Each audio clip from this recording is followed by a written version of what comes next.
Γεια σας φίλοι μου! Καλώς ήρθατε στο Plant Advisor. Σε γενικές γραμμές η ελιά μπορεί να καλλιεργηθεί σε πολλές περιοχές της Ελλάδος, καθώς το κλίμα της χώρας μας είναι ευνοϊκό.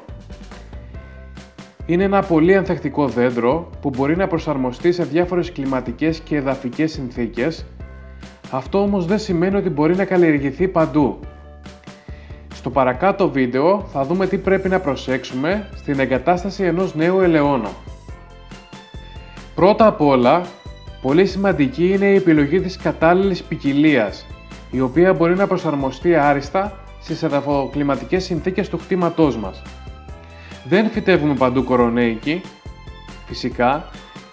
Δεκάδες είναι τα παραδείγματα που φυτεύτηκαν κορονέικες ελιές σε μεγάλα υψόμετρα της Κρήτης και της Πελοποννήσου, αλλά και σε περιοχές της Βόρειας Ελλάδος, με τα δέντρα να έχουν σημαντικές ζημιές από παγετούς, να είναι στην καλύτερη περίπτωση γεμάτα καρκινώματα και στη χειρότερη να παγώνουν και να καταστρέφονται.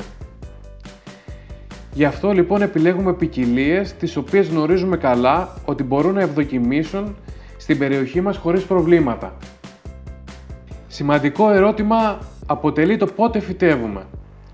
Σε περιοχές με ήπιους χειμώνες, οι φυτεύσεις μπορούν να ξεκινήσουν το φθινόπωρο από τους μήνες Οκτώβριο-Νοέμβριο μέχρι και την άνοιξη το μήνα Μάρτιο.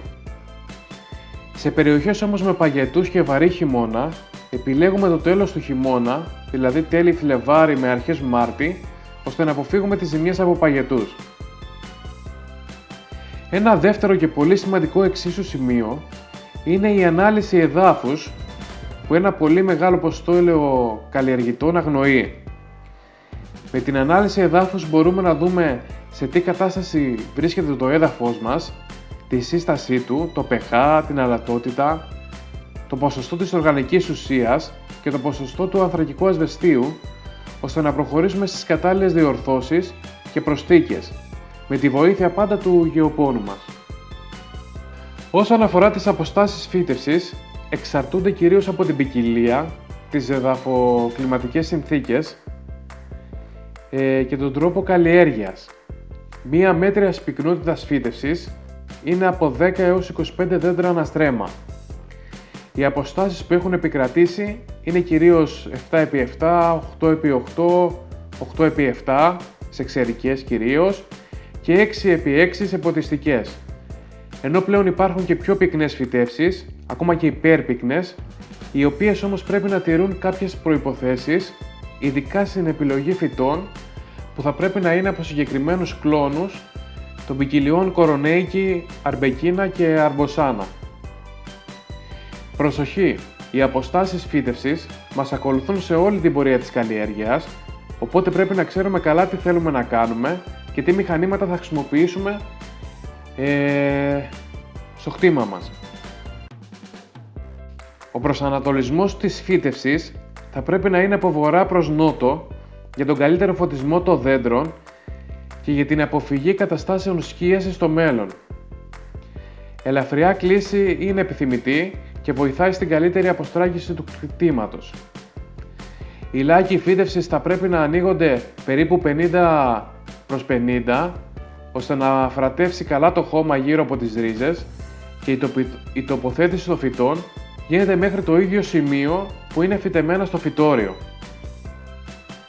Μεγάλο ερώτημα επίσης αποτελεί η επιλογή των φυτών. Επιλέγουμε φυτά μονόκλωνα ηλικίας 1 και 2 ετών και αποφεύγουμε μεγαλύτερα σε ηλικία φυτά. Προσέχουμε να επιλέγουμε πιστοποιημένα φυτά, απαλλαγμένα από μύκητες και βακτήρια όπως ο καρκίνος της ελιάς. Καμία θετική επίδραση δεν έχουν τυχόν καρποφορίες πάνω στα νεαρά φυτόρια. Μία πολύ κομβική σημασίας εργασία είναι η υποστήλωση των φυτών, η οποία θα τα προστατεύσει από ανέμους και θα τα βοηθήσει να αναπτύσσουν έναν ίσιο κορμό, κάτι που θα μας βοηθήσει μετέπειτα στη διαμόρφωση των δέντρων και στις καλλιεργητικές εργασίες. Μετά την τοποθέτηση των φυτών, κάνουμε και την εγκατάσταση του αδρευτικού συστήματος, την οποία κάποιοι κάνουν πριν τη φύτευση, απλά σε πολλές περιπτώσεις τα λάστιχα εμποδίζουν τις υπόλοιπες εργασίες. Όσον αφορά τη χρήση εδαφοβελτιωτικών και λιπασμάτων, ακολουθούμε πάντα την ανάλυση εδάφους.